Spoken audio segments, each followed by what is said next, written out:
It is now my privilege to invite Dr. Radha Devanur, Chair of the KMA Women Leaders Forum and Vice Chairman of the SCMS Group of Educational Institutions, to deliver the welcome address and introduce our distinguished keynote speaker.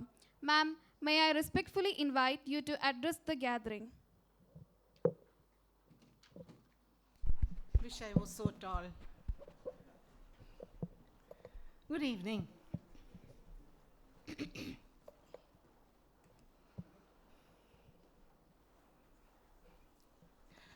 Honorable President of KMA Shri Algiers Khalid, Treasurer Shri Anil Verma, past presidents, executive committee members, governing committee members, members of KMA, students, faculty, ladies and gentlemen.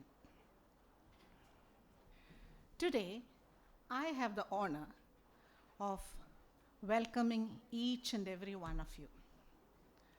It's a privilege. And I will keep my talk very crisp and brief so that we get time to listen to the guest and have time for question and answers. At the very outset, let's welcome President of KMA Shri Algiers Khalid. After taking over the reign for 26-27, Shri Algiers Khalid has taken a pivotal role in curating 1 year's full program. His systematic follow-ups of and after every program tell us about the individual. His systematic follow-ups, I should definitely mention that again, because not even one program goes by without him behind it, and also having a proper follow-up after that. Now that's a very big plus point. For today also, he has been planning so meticulously. So to such a wonderful president that we have, a big welcome to you, sir. I also take this opportunity to welcome our Treasurer, Sri Anil Verma, and to everyone assembled here. Just imagine, had you all not turned up, whatever we did, how much of work we did, it would have all gone down the drain. So a wholehearted welcome to each and every one of you, because the number is what motivates us. Your participation motivates us. Your repeated arrival and listenings motivate us. And so, on behalf of everybody assembled here, I take the opportunity of welcoming each and every one of you. And yes, finally the guest of the day, Divya Purnaiya, marketer, educator, and consultant. I myself am an academician. I've always felt that teachers are capable of influencing students, children rather, in deciding on what to choose, be it chemistry, be it mathematics, be it commerce, or whatever. So if at school, if you get a good teacher or a bunch of teachers, you get an idea on where to go to. At the same time, I come across so many students who run away from numbers. Why? Maybe they were not lucky enough to get good maths teacher. Could be so. Because a teacher should love the subject. Then they will ensure that children also love the subject. Luckily, Divya was in a school where the teachers could really influence her, and the schools are Chinmaya and Bharatiya Vidya Bhavan. The teacher there could let her play with numbers, probably, because immediately after school, after 12th, you are not very sure of where you want to go, but she chose mathematics. How many of the students would have chosen mathematics here? 2, 3. So yes, she chose BSc Mathematics and studied at St. Teresa's Ernakulam. Maybe that was the springboard for her to reach XIM Bhubaneswar. From Bhubaneswar, she started the career in technology marketing at Polaris Frankfurt and subsequently headed marketing for startups that developed web applications and mobile apps. FICCI is India's largest and oldest commerce body for women, and Divya is a prominent mentor with its startup cell impacting the growth story of several women entrepreneurs. Besides that, Brand Update, a boutique digital marketing company founded by Divya almost 15 years ago, helped several brands across industries clear their digital journeys. Today, she is a consultant at the Center for Teaching and Learning at IIM Bangalore that creates and processes case studies for Harvard Business Review. Don't you students refer HBR? Yes. Other than her role at IIM Bangalore, Divya has been an acclaimed teacher at MCC Bangalore, offering future-ready marketing courses for over 2 decades. Ladies and gentlemen, let us wholeheartedly welcome Divya Purnaiya to the Women's Leaders Forum.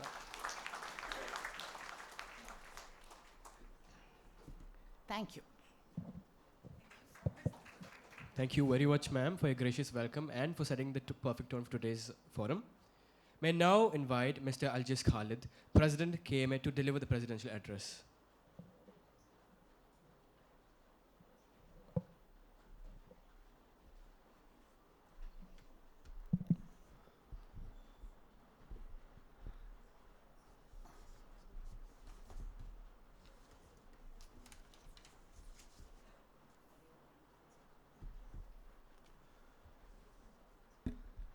Good evening, everyone, and welcome back to the weekly Friday meetings of KMA. It's always nice to see a full packed hall, all enthusiastic, waiting to listen to our speaker this evening. Can you believe it? This is already the 4th weekly program. In 4 weeks since we kicked off after the inauguration on 8th of June, 4 weeks, 4 sessions. If this were a marathon, we would have been well past the warm-up stage.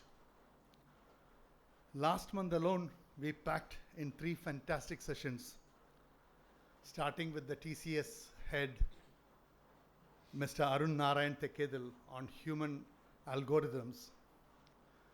We had a packed hall then also.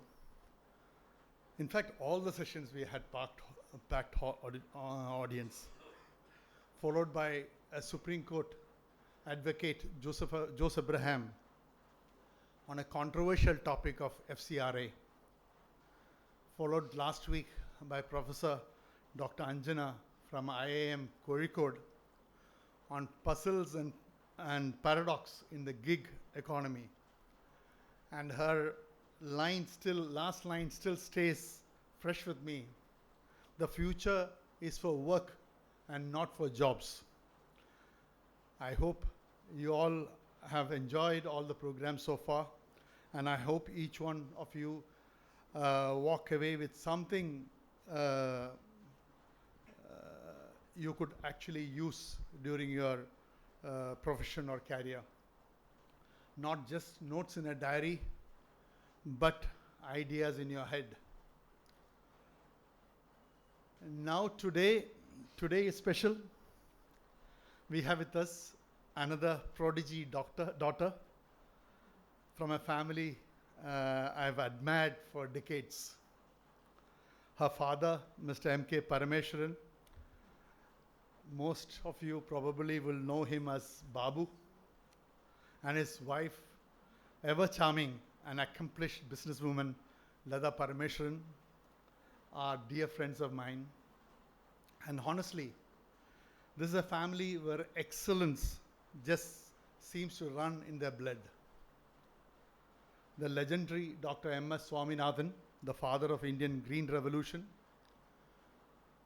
Dr. Soumya Swaminathan, who served as the Director General of World Health Organization, Mr. Prashant Parameshwaran, former Managing Director of Tata Consumer Products, and many more, all in the family.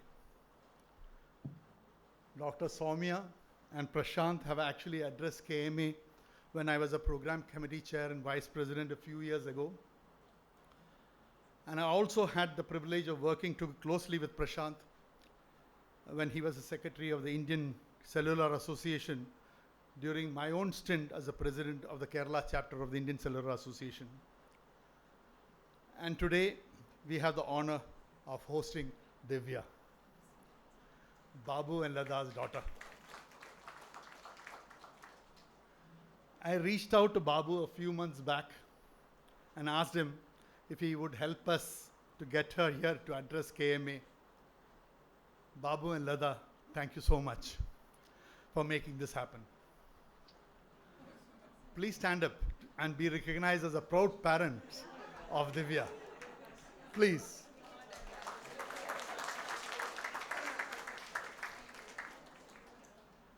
And here is a little teaser for you all. Very soon, we will have yet another member of this remarkable family joining us to address KMA during the course of the year. And next time, again, it will be from an IAM. She's just settling down into a new prestigious assignment right now. So let us give her some time, but keep the excitement live because she is going to come during the year. That's what Babu has promised. One more person to address KMA. Before I hand over the mic, I want to take a few minutes to recognize the people who work quietly behind the scenes to make evenings like this happen. Our program committee, led by Chairman Dr. Anil Joseph and co-chair and also Women Leaders Committee Chair Dr. Radha Tevanur, are doing an outstanding job curating these sessions for you all. And what is remarkable is that both of them are currently holding prestigious international assignments representing India on the global stage, and still find time and energy to bring you the best speakers in town and the best insights, management insights, every single week, week after week. All the credit she gave me was actually not, I am not due for that. It's their work which makes all these programs interesting for you all.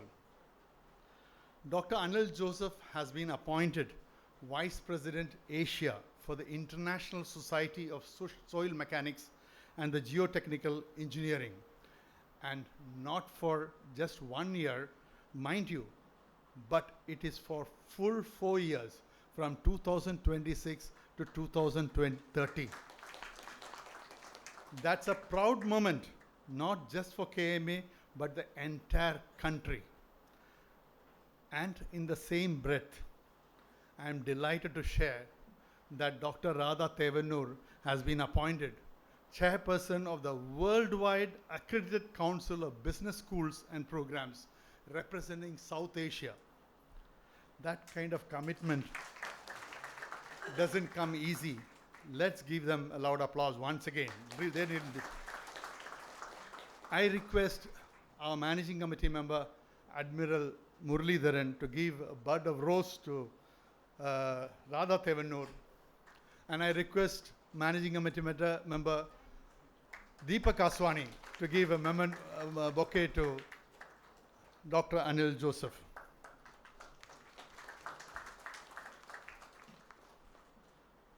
One last important announcement before I let you all enjoy the evening listening to Divya. Our managing committee member and editor of our magazine, Mrs. Archana Anand, has brought her global experience and creative flair to completely reimagine our magazine of KMA, bringing it up to current international standards. We have even given it a new name, KMA Insights.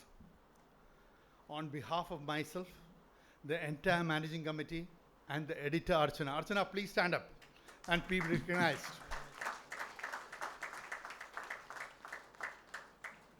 We promise you rich content, fresh ideas, sharper design, and stories that truly resonates with where management, leadership, innovation, and professional excellence are headed. But here is a take, or here is a thing. We don't want to just hand this kind of thing to you. I know everybody would like to pick this copy, but we want to build it with you.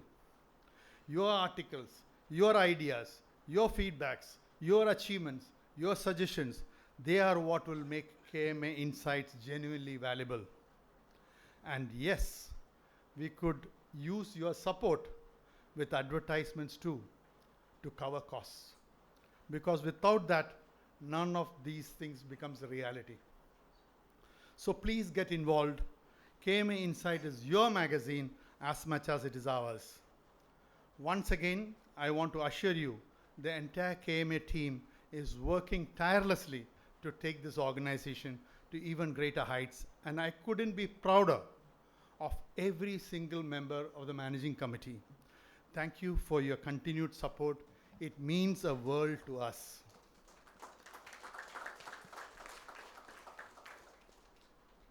And now, the moment you all been waiting for, please sit back and relax and get ready for Marketing 101 in 2026 and beyond.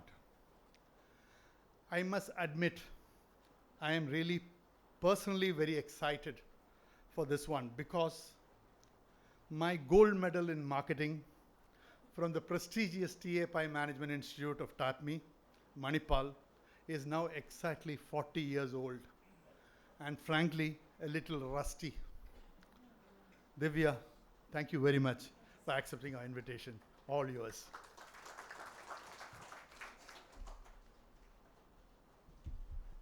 Thank you, sir, for your thoughts and words of encouragement. It is indeed an honor to welcome our keynote speaker, Ms. Divya Purnaiya, an accomplished marketer, entrepreneur, educator, and consultant who has made significant contributions across industry and academia. Ma'am, we warmly welcome you to the stage. Thank you so much. Thank you all so much. I think there's nothing as romantic as spending a evening learning marketing when there's beautiful rain outside in this beautiful city. But very honestly, I have goosebumps right now. This is a very, very special thing. I think this room is filled with people who've inspired me all their lives. So thank you so much for having me here. The utter professionalism with which KMA conducts its events and the way the invites come. I even got a call yesterday saying, please remember to carry an umbrella to Cochin. And just the attention to detail, thank you so much. I'm very, very excited to be here. Marketing 101, I think Algiers and I were speaking about a few topics, and then we thought about what would be relevant for this audience. And I love the fact that this is across age groups, across people from different industries. And I think today we should have a bit of a interactive discussion. So I'd love for all of you all to just stop me where you feel like and give me your thoughts too. Because one thing that is for sure is Philip Kotler wrote the textbook which all of us learned in the first week that we joined our B schools, which is Marketing 101. But the world has changed. The world is changing rapidly. The world is changing as I make this talk. And each of us are witness, and we're all sitting right in the front seat trying to figure out what is happening with marketing. We're trying to figure out how do we as consumers, navigate this whole space, but more importantly, how do we as entrepreneurs or management consultants or marketers actually own this space and make ourselves better because of it. 30 minutes, but lots of conversation, I hope. This is what we're broadly trying to cover today. We'd like to probably share a few stories about some of the brands that we all know and love and what it means and how they've owned the marketing game. We've tried to also trying to look at what the 4 Ps, the traditional 4 Ps have changed to. Quick question, does anybody remember any of the words that were on the previous slide? Anyone? Hyperlocal, great. Sorry? Synergy, lovely. HRM, I didn't have HRM in my previous life. Anything else? Okay, lovely, superb. So I'm going to give it to you once more. And this time, I want you all to pay attention, read as many. And I have some Snickers chocolates here for those of you who can get all 14 right. So I'm giving you a second or two more and then going right back to this slide, just so I'm giving you all now an opportunity. Now how many can you remember? Fixed, very nice. Very nice. I still have a few that are missing. Okay? Okay. So how many of these words do we recognize now? Most? Some? 3, 4? Okay.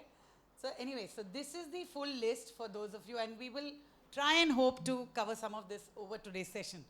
But the point that I was trying to make here was actually slightly more simple, right? When all of us were growing up, we probably watched one movie, not all of you all of us all in the first half of this room. We watched one movie on Sunday as a whole family, and we watched about, say, 10 ads in the middle of that. Okay?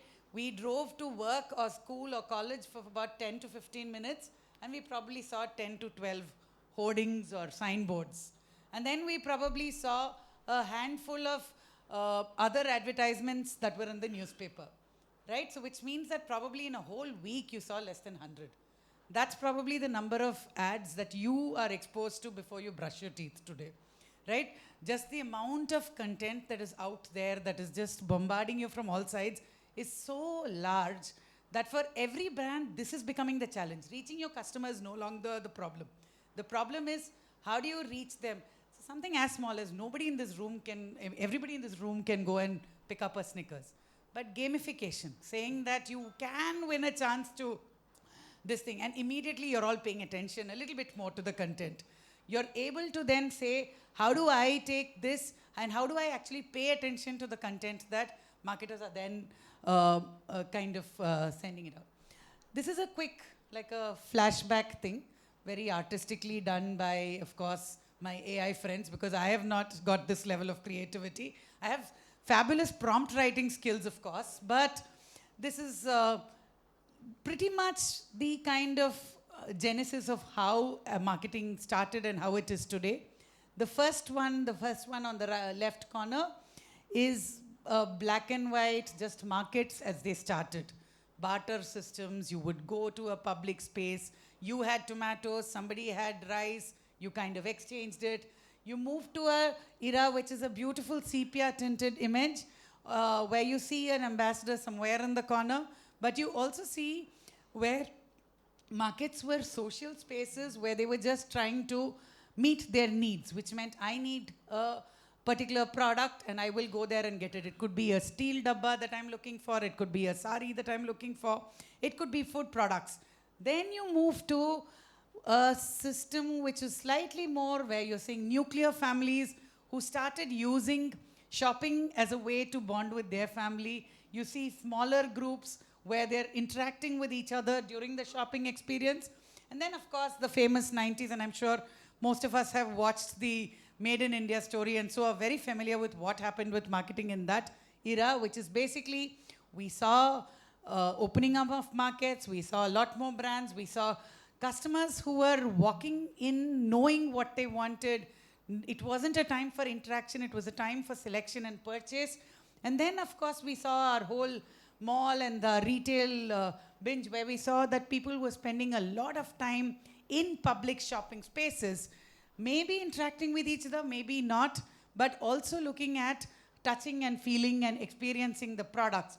And then we come to what is 2026 and beyond, which is you and me and everyone in this room, we're shopping 24/7. We're getting up in the middle of the night and remembering that we want to buy a jacket. And we are remembering at 6 in the morning that maybe it would be nice to have some other product for breakfast. And maybe so you are, and the big difference though is that the entire shopping experience has become very individual, which means that you are probably making your own shopping decisions yourself, you're probably not interacting with the others, but you're paying very close attention. The big shift also is the amount of access to information that the consumer has today. I'm going to quickly just give you this for whatever it's worth. It's the same content in the previous slide, but just timelines in terms of, so the left is a standard marketing literature, which is basically the eras through which we go. And then of course the right is what has been happening, what has been happening in the Indian scenario at the same time. We have of course liberalization and consumerism, but also we are looking at today how your customer is very entitled. Who made us decide that we deserve to get a product in 8 minutes, right? And today at 12 minutes, we are already feeling impatient. Why is my Swiggy delivery guy not yet brought me this product? I understand that you had a lovely, fascinating session about gig workers last week. But the whole point is, as an entitled customer, do we really want to put somebody's life at risk? Do we want to make sure that their rights and their, just the way that they are living is being compromised just to get you a product that you might or might not need urgently at all, right?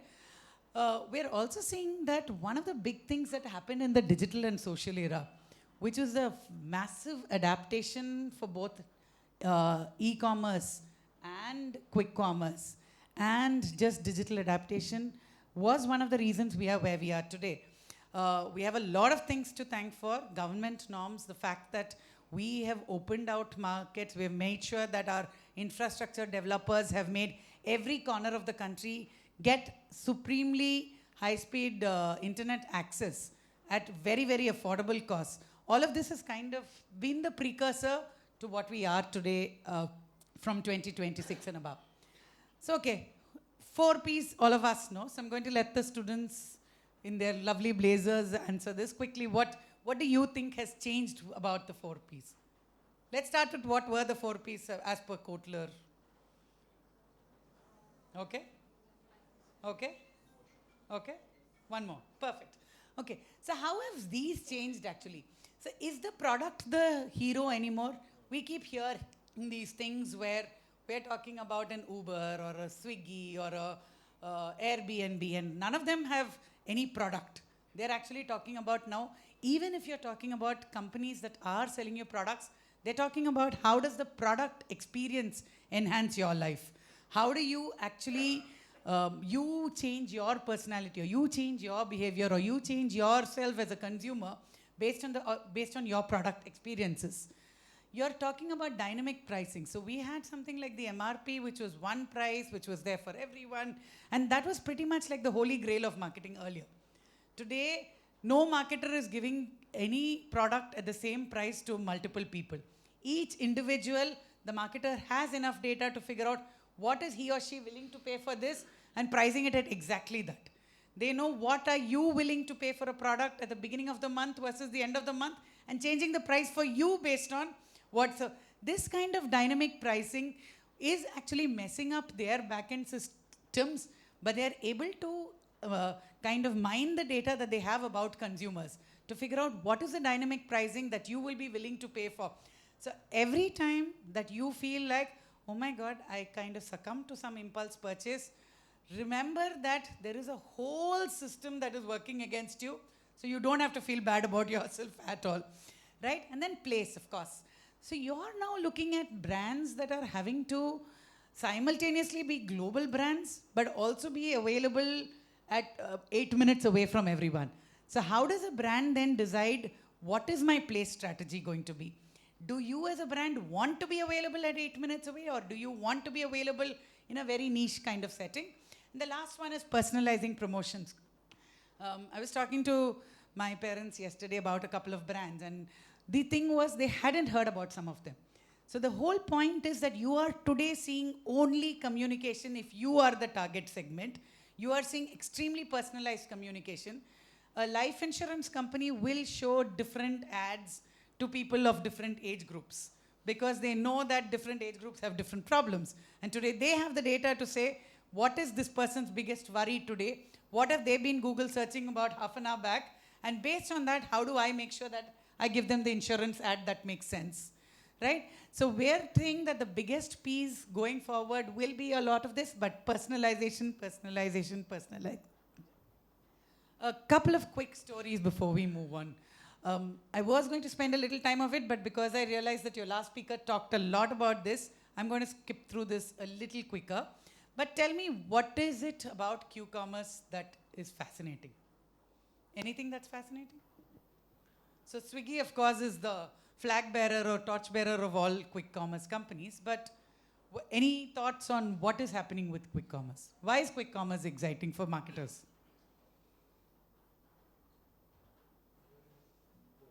Very nice. So it's delivering it at home. It's delivering it at superb speeds.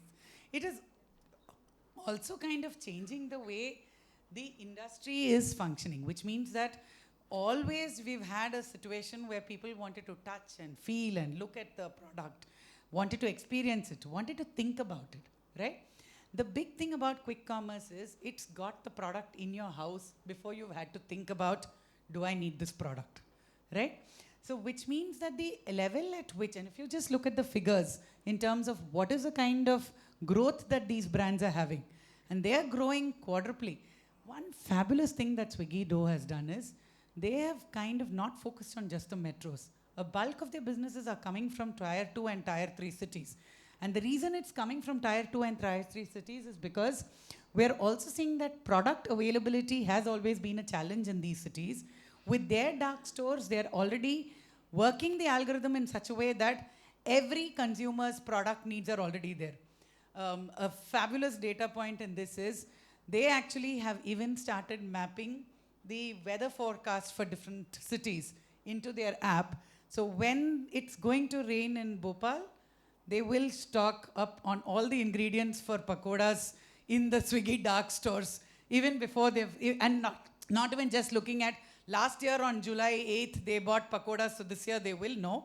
Weather is saying it's going to rain, people in Bhopal are going to eat pakoras. I'm going to make sure that there is besan and onion in every dark store of mine in large quantities. And that's what we're talking about in terms of how do you actually go one step ahead, right? We'll come back to this. But this brand, I think, and quite a few do you all know this brand, Comet? Okay, this is demographic divide. All the youngsters said yes, and the young at heart have just kind of abstained from this. So this is a brand that is almost like this underdog, right?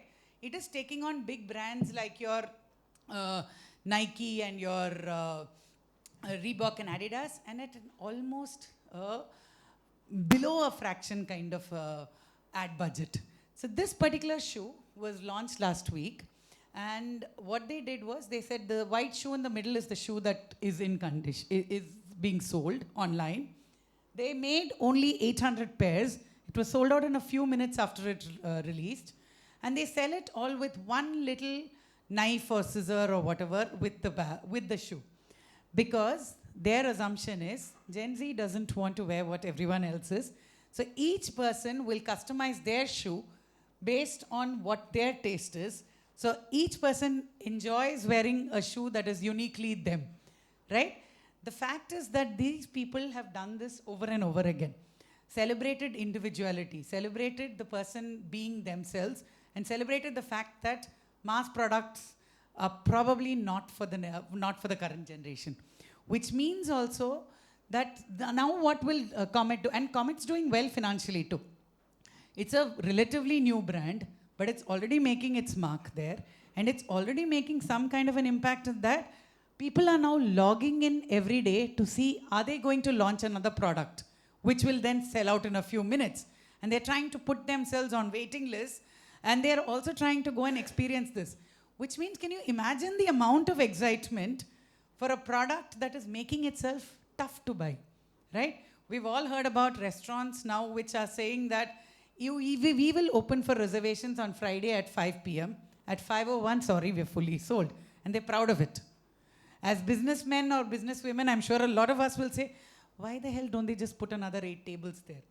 Because scarcity is probably a big, big game changer in today's marketing, which means that you cannot be easy to be, you do chase your customers. You do give your customers content that they require, but you also don't become too easily accessible. And that then creates that element of mystery around you and that element of the customer really striving hard to get you a product. It's the same reason why you will see that there is this product and it is going to sell out in the next 15 minutes if you don't make your decision, and then you can never own it for the rest of your life. And this one statement has been the biggest game changer for e-commerce. People are no longer shopping online because they are getting better prices. You're shopping online because you're getting better products. You're getting products that might not be available at your neighborhood store. And you're saying that I want this product before anybody else does. I want this product because it defines who I am. And I want this product because I can express my individuality through it. So another big part about Comet is you will notice that there isn't any large celebrity endorsement that they have, but you will see that every consumer who buys the product is creating lots of content because that person is gloating to the world, I got a Comet shoe, you didn't. And therefore, they're creating content that is going viral and it's getting shared and reshared. And they will now trust me, I mean, not with any insider information, but what Comet will usually do is, a few weeks from now, they will say, we are relaunching the limited edition, and that will sell out in a few seconds, not even a few minutes, for sure. Yeah. EdTech, I had the honor of being introduced by somebody from education, so I thought it was only good for me to end with this, this particular part. So EdTech is a bit of a, you know, like they tried a lot of marketing, they tried a lot of technology integration, they tried a little bit of trying to reach larger things. And a lot of us know that some of them kind of didn't really take off the way that they themselves promised themselves to. We also know that a lot of them over-promised and under-delivered, right? But specifically, there is one company called Khan Academy. I don't know if any of you all are familiar with it. Yes. So Khan Academy said, we'll do the reverse of marketing. We are a not-for-profit. We are going to give all our content out for free. Recently, they have created a AI-driven edtech company, which pretty much says that I'm going to ask and personalize content for each and every student who logs into my site.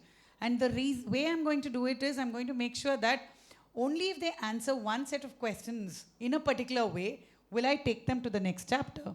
If not, I'm going to circle right back in and take them back here. But all without either the traditional rewards or punishments of education systems that we've known. So nobody's failing a system or passing a system, and nobody's failing an exam or passing an exam.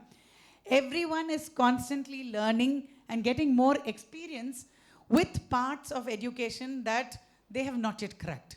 Which means for the first time, the system is taking the ownership of educating the students by saying that this is what you haven't understood, that is my responsibility to correct, and I'm going to loop right back in this. The other interesting part about Khan Academy is they do not charge anything to anyone. They kind of let it free to you. Whatever value you have found from your class with me, you pay me. Initially, when the founder went to the market with this kind of a proposal, they said, nobody will pay you. People are too mean. Surprise, surprise, people are actually fabulous human beings. Which means that people were actually willingly paying whatever they felt that lesson was worth, because they believed that that was giving back to the system and that would power the education technology to reach a lot more people. Khan Academy is today able to reach a lot of government schools across the country, across the world, also create fabulous content, and I think they're starting their first AI undergraduate program, which is fully again run using technology to kind of figure out how do I make remote teaching work. Again, broadly, what I'm trying to say is that they have kind of shaken all these three companies have shaken what we would traditionally say in marketing as these are things that would have never worked in India. So the big challenge or the big thing, big learning or takeaway from this is that our consumers are a lot more open. Our consumers are actually willing to experiment smaller things. If you go and tell your customer, I'm a company that is sustainable, I'm a company that's treating my workers right, I'm a company that is responsibly sourcing, or I'm a company that has all my DI policies, brands are actually seeing that consumers are appreciating these kind of salient factors. So they're not anymore saying that I will purchase a product just because this is at the lowest price for me. And that has become the big, I mean, every e-commerce giant is now saying that sort by price exists, but sort by price is not the only way people are taking purchase decisions anymore. Quickly just moving on to AI, right? And AI is like the big thing in the room, right? And I think as marketers, we've been told that in every slide you put AI 2-3 times. When we are designing courses also, they tell us, write AI 2-3 times in the course outline and you will see more sign-ups, right? But what is AI, right? And what is the impact of AI, especially on marketing? The one big problem that we're having right now is we are having too much information. There is a data overload, right? Small example that I'd like to give again in this is, recently my husband and I walked into an Apple store and we purchased an Apple phone for him. Fabulous, very nice. Then few minutes after that, somebody comes in the store and says, do you want to buy an Apple Watch? I'll give it to you for free. So I'm like, yeah, anything that is free, I want for sure. So I'm like, yeah, let's get it. So then the husband is like, okay, fine, how do I do this? They say this Apple Watch is sponsored by HDFC Ergo. Okay? So which means that your insurance company is suddenly interested in giving you a free Apple Watch. What does that actually mean? It means that nobody wants to give you the free Apple Watch. They want all the data about your health habits so that they are able to then track what is the insurance premium that you should pay, right? So the insurance companies are having a field day. They have never got so much this thing. In the US, for example, I read about this case where insurance company said, I will not pay for your heart attack surgery because you weren't walking enough steps. And I know that because I have your data for the last 3 years. Now imagine how much data we are willingly, and we are thinking, so technically you just look at me. I'm guilty too. I wear a smartwatch too. But if you are walking 10,000 steps, why do you need to connect to the cloud and tell the cloud or the internet that you're walking 10,000 steps, correct? If you are not sleeping well, technically you can have a device that is on your wristwatch which can tell you, are you sleeping well or not? But we're pushing all this information out into the internet, which means that every brand worth its salt has access to it in some way or the other, right? Now the point is it ethical, is it not? Tomatoes, right? Which means that as a brand, what do you do? So let me go back a couple of points back or whatever. And I was telling you about how each of you are exposed to hundreds, thousands of ads in a day, right? And you're exposed to so many brands. Would you like to see brands that you're never going to purchase products from, or would you like to see content from brands that you are going to purchase or that have some this thing? If you are wondering about where to buy your next home, or who should build your next house, or where you should buy your next shirt, would you like these questions to be answered with products or brands that are not in your budget or not in your geography? No. So you are happy to get some amount of customized content, right? So you would like to get an advertisement for a product that interests you. Yes or no? So would you then like to also give some data to the brand so that they can sell better to you? Yes. No. Why are we so secretive about our data, right? So, I mean, I'm not saying that you should or you shouldn't be, but you should realize that anything that you put out in the internet will definitely. So if you're going to make a Facebook status saying that I have landed in Cochin, beautiful weather, expect that you will get advertisements about all the restaurants in Cochin in the next 12 hours. Correct? So if you do not want that, then don't post that you've landed in Cochin airport and it's beautiful weather, right? So the point that I'm still trying to make is that there is a data overload. So marketers are getting challenged with this. That I have one consumer, I have their phone number, I have their birthday, I have what they have bought in the last 1 year, I've got what they're planning to do in their life, I've got what their biggest worries are because they're searching for these things. Do I have cancer? What does my headache mean? Or are there too many mosquitoes in my house? And everything they're Googling. So which means that you have a lot of data, not just about their demographics, but also about their biggest fears, about what they're researching, and all of that you have coded to the last individual. The problem is marketers are like, this is too much information for us. How do I then make marketing plans that are based on this? And that's where the automation comes, which means you take large volumes of data, you train your AI to say, I don't need all of this, I need only this much information, and you start with that. You also say that you use actual intelligence to monitor artificial intelligence. So the same, anybody here watching the World Cup? Everyone, fabulous. Have you noticed one funny thing? This time, every brand has pink shoes. Have you all noticed that? That's because they were all relying on the exact same data set that said, fuchsia pink is the color for this season. Fuchsia pink will look great on green. So Reebok used it, Adidas used it, Puma used it, and now Messi with his boring blue shoes is kicking serious football because he's the only one who's wearing a blue shoe when everyone else is wearing fuchsia pink, because the data told them that, which meant that it was up to actual intelligence to put one layer above the artificial intelligence, which, okay, probably didn't happen here. And then, yeah, collection of data through the device, your phone number becomes your unique identification, personalization of products, communication, which means that today you like it when you have to buy a packet of shampoo today online, it will ask you 100 questions. Is your hair dry or moist? Do you want it to be dry or moist? Is your hair this long or this short? Is it curly? What is the temperature outside in your place? What is the humidity level? Now I will tell you this is the shampoo that is good for you.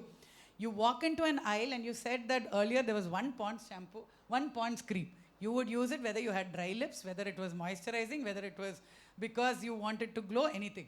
Today that aisle is the most confusing because you are not able to understand what is the difference between a conditioner, a moisturizer, a toner, and this and that, and you're standing there thinking, am I not educated enough to buy cosmetics for myself?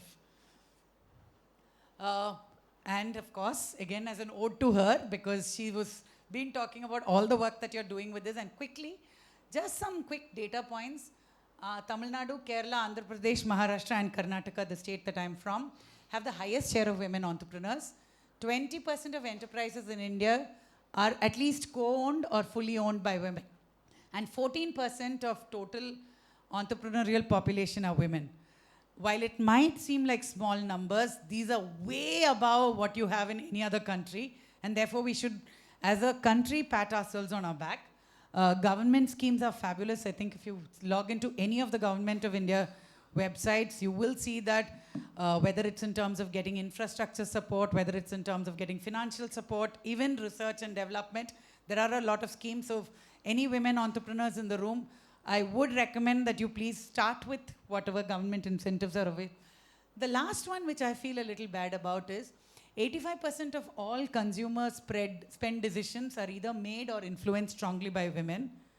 How? My father says 100%. But in spite of that, most of the communication is still being done to the men. You listen to the radio and it says, do you want to buy a piece of jewelry for your wife this Onam? It's like messed up simply because every woman is deciding herself where she wants to buy her jewelry from. It's high time marketers realized that and made that shift themselves, right? Yeah, that's true. So he says it's also to console the gents that they still have some amount of this thing. But yeah, the big problems with marketing today, consumerism, product proliferation, just way too many products. The world doesn't need as many products as we have on our shelves. focus on price discounts than value creation. Marketers are doing this all the time. They're still saying that I think that my consumer will get most excited if I give a 20% off. No consumer is bothered about that. If I can afford it, I'll buy it. If I can't, I won't. Excessive content, which means start choosing what you want to tell your consumers and tell it in a very focused way. You do not need to make a post every day. You do not need to spam your consumers saying that this is the new product. So start figuring out what content really works, and of course, ineffective use of data. What next? The fundamentals of marketing have not changed. Create value, understand customers, use actual intelligence, inclusivity. I think this is very important. You need to make sure that we do not leave people who are from underprivileged societies behind. We need to make sure that we do not leave the planet a worse place. We need to make sure that sustainability is taken care of. Think hyper-local, think global, but think beyond metros. A large part of what is happening in India is what is happening in Tier 2 and Tier 3 cities. And only brands that are able to crack these cities are actually able to make it big in that sense. So I think as a marketer, I'm falling in love with this era because every day something is changing. I am enjoying myself, so much learning, so much experimenting. Change is the only constant. Thank you all so much. Excellent session. Please, I think one of the most electrifying session. I will start off the Q&A by asking a question. I grew up in an era where we called customer the king. Now in the new era, is the customer real king or? I'm going to start by saying queen.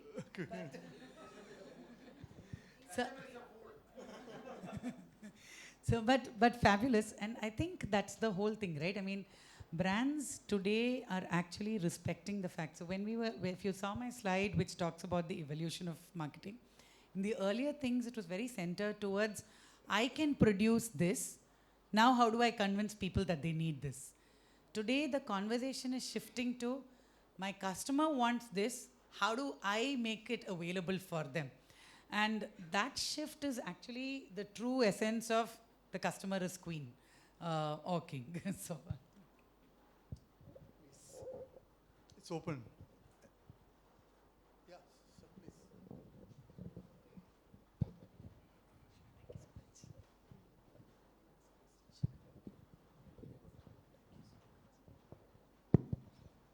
Good evening. Just taking a cue from your slide on the orange shoes. Do you think it's time to change the word consumer to prosumer? very, very interesting. I mean, fabulous. And I think, so I think also some of these terms itself will start changing with time. We're still using old placeholders because we realize that it's easier to communicate. But otherwise, even if you look at what we talk about promotions or what we talk about pricing, what we've talked about, any of the fundamentals of marketing, we're seeing that there has been a lateral shift, right? Even the role of actual in-your-face advertising will make advertising obsolete in the long run. So it will become more about dialogue, and therefore, like you said, a lot of words will probably see their way out of our marketing dictionaries.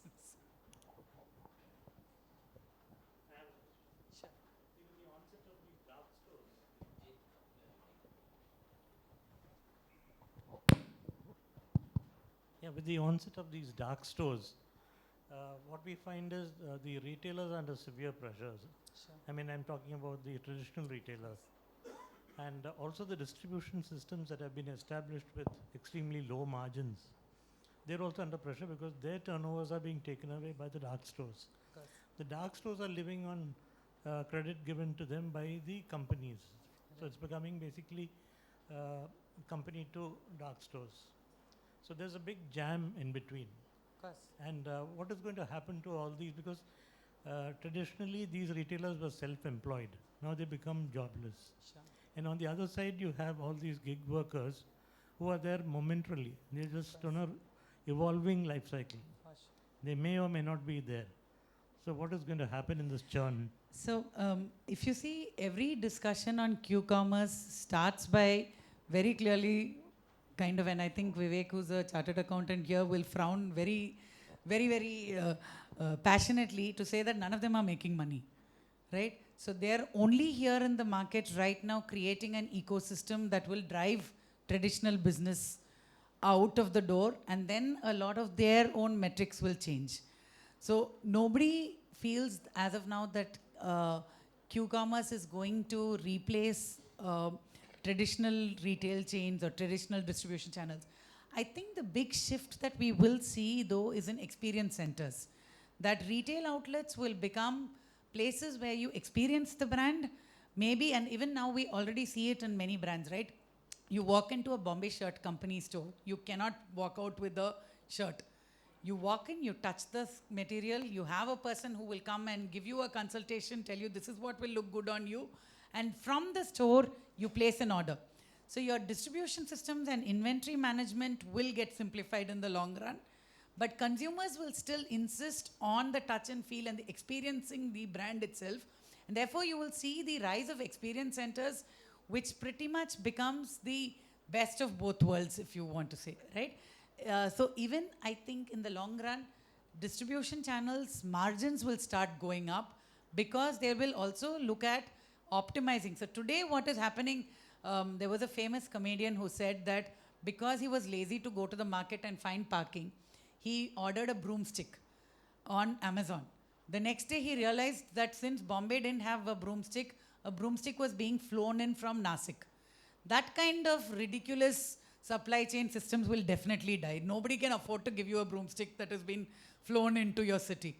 So over time, we'll see a marrying of where a distribution channel becomes stronger, they get higher margins, but they also create retail experience centers where consumers can interact with the brand more efficiently. So, and a lot of brands are already doing it, right? So you can today also walk into, even if you look at any of your shirting companies, you'll realize that they might not have full stock in every retail outlet, but they have the infrastructure to be able to source it in less than 24 hours from the closest. So we will start seeing more of those kind of systems. Hi, ma'am. I'm here. Thank you. I think the session was wonderful. Thank you so much. I think I have one query, especially on the marketing side, especially on the pull generation side. Sure. I think, and all of us know, and you reiterated the fact that AI is changing, data is driving everything. But at the end of the day, in business as well as in consumer, when we plan our marketing for lead generation, at the end of the day today, there's only one solution, which is the meta ads.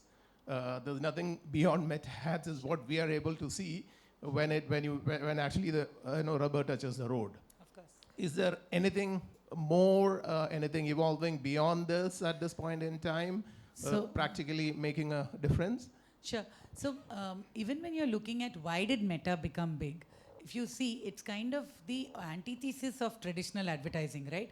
The reason why social media platforms became great or why people like to buy from Amazon is because today you go into an Amazon or you go into Facebook and or you go into an Instagram and you see a brand that you have never heard about before, right?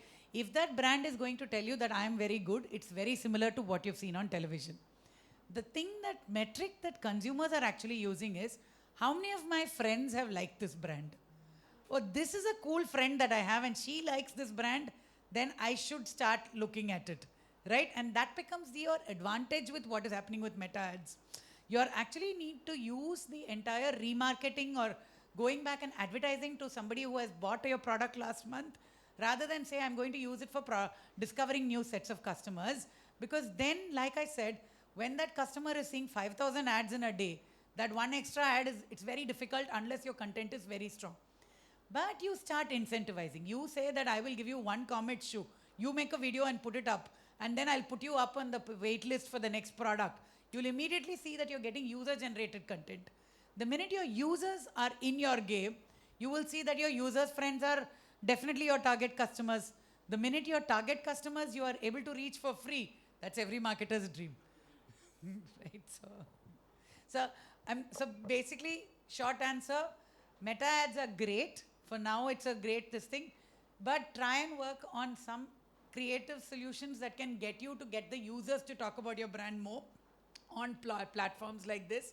Try and use your data to understand who your meta ads should be rolled out to. Because otherwise, even with meta, I think that is a big problem that we all face. That you put 5,000 rupees and it just vanishes without even one conversion. But even if you're able to put small amounts of money regularly, but able to reach the exact people that you want to reach, you will see that the conversions are more. So that's why I said look at data smarter rather than. Thank you. One question from here, ma'am. Okay. As sir had rightly mentioned, it was absolutely an electrifying Thank you so much. performance from your side. I could very vividly see your passion for marketing, me being the same. I'm a professor at the Rajagiri Business School, so I have accompanied my students over here. So question to you is in very much in connect with the title of your talk today, 101 to the era right now. So what is your take on retro marketing? Is it absolutely targeted onto a particular generation, or is it a very specific content which can bring back nostalgia? So again, I'm just, it basically depends on who your target customer is. So I think just downstairs before we came up here, we were having coffee and we were talking about how if you talk to a generation of a lot of your students today, and we talk about some problem that we had with the landline, they will not relate to it. So then retro becomes obsolete at that point of time. It's pretty much that. So if your target customer is able to understand your retro context, great. But if your target customer is not into the, is not similar to the audience that you want to connect with retro. I think again, just to come back, I was talking about a shaving company, the Bombay Shaving Company, right? I happened to bump into the CEO yesterday at the airport in Bangalore. He famously says that if I have to spend time convincing one consumer, I would rather convince an 18-year-old, because he is going to be using shaving razors for a very long time, rather than an 85 or a 90-year-old. Because even if I spend a lot of time convincing him, so the reason why this conversation came up was, so I shared a photos with my parents who are in their 70s and 80s or somewhere around that, and I said that this is, 60s. And they said that, and I said, this is the CEO of the Bombay Shaving Company. And he's like, I have never heard of this brand. Is it like Gillette? So I said, no, these guys are doing this work and this and that. So then he's like, but I have not heard about this brand. I said, that's because he's not going to waste money advertising to you. How many more years are you going to shave? Very horrible from a daughter, but as a marketer, that makes a lot of sense, right? Yeah. So even before the brand loyalty kicks in, if you're able to catch a target customer and convert, that makes sense. If it's a customer that you're saying that, I want to bring back the Vespa, and I want to remind you of the romantic date that you had in college, then use retro marketing. But if you're targeting that, but if you're expecting that somebody who's young today is going to go with your idea of romance in the 1960s, it's a very big challenge. So, era of situationship. So. I think there's a question.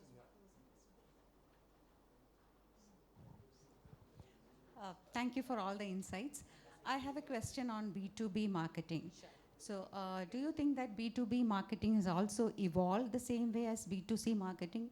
In terms of velocity and speed, are they same or different, and how are they different? Sure. So coming to my third example about the EdTech company, their entire business model now is B2B, which means that they go to schools and colleges, they go to philanthropists, and they say, we want to take this service and give it to a larger thing. The big difference again with B2B is that you're actually able to get a lot more information about your target customers. So a large challenge that we were all having with attracting, like for example, when I was selling software solutions to banks in Europe, the big problem was to get information about them that was not in their annual report was next to impossible. Today, every brand, every company that is your target customer is putting a daily update on LinkedIn. So you have a lot of information about what that customer, your customer is doing. So now for you to say, yesterday you signed this deal, I will help you service that deal, is much easier than for you to do this. So even on the B2B side, just like we were talking about narrowing your targeting, you can narrow your targeting in terms of the ad content into whom you are going to say. So you can actually, today if you are a if you can tell me what line of business you're in, but if you're a software company which is selling to a small company, to a mid-sized company or to a large company, you can actually change the narrative and the communication that goes out to them.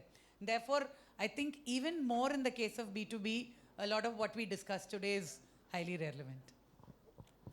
Divya, brilliant as always. Thank you so much. Love you so much. Lovely. Super junior. Right. So my question was, why is it service companies like, Make My Trip and so on, I'm taking the name because I had an experience, with chatbots and customer service going down the drain, why is it that they still keep that going? Because it's defeating the purpose. You lose your customers. Is there any good side to this? I just don't get it. There are so many of these that are continuing to do it and frustrating loyal customers. And now it makes one think that you've now got to go back to the travel agent and book the way it used to be done. So again, and not to kind of be judgmental, because I'm not. But what I'm trying to say is that also as consumers, we have evolved so much that we are less pardoning of even small errors, right? And that's what I was talking about when we're talking about we're very entitled as customers. So, for example, when Indigo had its big mishap a few months back, where a lot of their flights got cancelled and this and that, as a generation that has grown up saying that railway trains have been cancelled without any prior information, we were fine with it. We found other ways to get where we had to. But the whole country acted like if Indigo stops its operation for one day, that we cannot function as a country. And that's because we feel that as consumers we have, and that is the truth, right? We have a voice finally. Even at that time it would have been difficult. But we weren't able to amplify our voice because each person was just complaining. Which is also what I was talking about earlier, that you are starting to rely on Google reviews. You're starting to rely on your friends' experiences. So earlier, you have had a bad experience with a particular site. You just said that I can take them to consumer court, and then you say, okay, this is too challenging, and you're just like, chuck it. Today, in Bangalore at least, all of us know that the best way to get an Airtel repair guy to your door is if you tweet about it. No connection, in 15 minutes you'll get call from Airtel. If you call Airtel saying, I don't have connection, you will be on the phone for minimum 2 days, right? So the thing is, the power of social media is just that. They know that the minute you start complaining about it, in 4 hours, her thing will have 50,000 shares and so many things. So let me get her to delete it. And and just coming back to that, you will also realize that usually Airtel will call you and say, we will repair it, can you delete the comment? So that shows how important your comment is.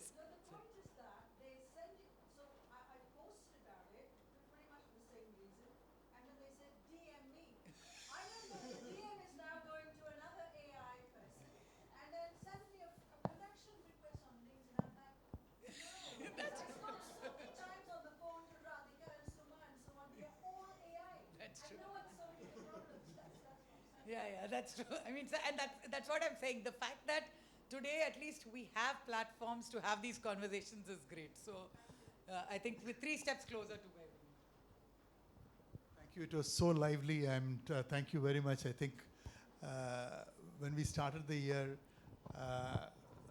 Radha ma'am told me that we should have one lady speaker every month. So I was thinking it was a big challenge to get a lady speaker.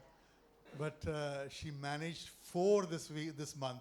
And all were brilliant. And thank you to you, and thank you to Radha ma'am for the great idea. I think I invite our managing committee member Joseph Philip to hand over a memento to.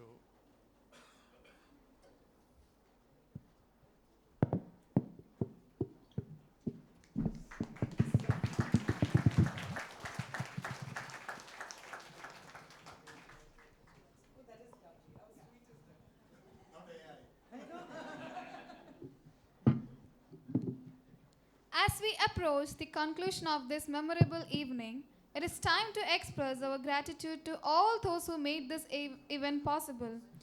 I now invite Mr. Anil Verma, Treasurer KMA, to propose the vote of thanks. Sir, may I request you to address the gathering? Good evening. A packed hall. Very nice to see that. And a dynamic speaker about the dynamic subject called marketing. I think it's really, really very interesting, and like she was talking, I think last month I ordered for a shoes. So I ordered, Europe 10.5. Then Amazon told me that it's not your size, your size is 11.5. So that's the kind of the things, moving, and I think my daughter or the Gen Zs in my office, they talk different language, regarding marketing or any subject. So things are changing so fast, and we have to adapt and go ahead. And thank you, ma'am, for being with us this evening, and very dynamic presentation and in your own style. And also thank all the past presidents, MC members, and all the students and KMA members for being this evening. Thank you and good night. Thank you, sir, for your gracious words of appreciation. As we conclude today's program, may I request everyone to kindly rise for the national anthem.